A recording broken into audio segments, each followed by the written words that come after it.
বন্ধুরা, রান্নাঘরে চলে এসেছি। আর এই দেখো আজকে কি রান্না হচ্ছে, তো চলো তোমাদের একটু দেখাই।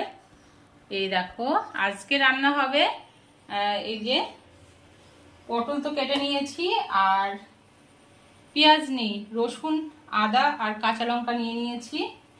আর এই দিকটায় দেখো ভাত বসিয়ে দিয়েছি, আর এখানে হচ্ছে ডিম সেদ্ধ। এই যে, তো পটল দিয়ে হবে ডিমের ঝোল। তো এই হচ্ছে আজকে দুপুরের রান্না। তো ভেবেছিলাম একটু মাছ নেব, তো কি মাছাওলা আসেনি। এখন প্রায় 10টা বাজতে চলেছে, মাছাওলা আসেনি। তো আর কতক্ষণ অপেক্ষা করব বলো মাছের জন্য। তো ভাবলাম মাছ আর দরকার নেই, ঘরে যেহেতু ডিম আছে, তো ডিম আজকে রান্না হোক। আর সব থেকে বড় কথা কি বলো তো, বাড়িতে কেউ না থাকলে কিন্তু রান্না বান্না করে নিজের জন্য খেতে ইচ্ছা হয় না। তো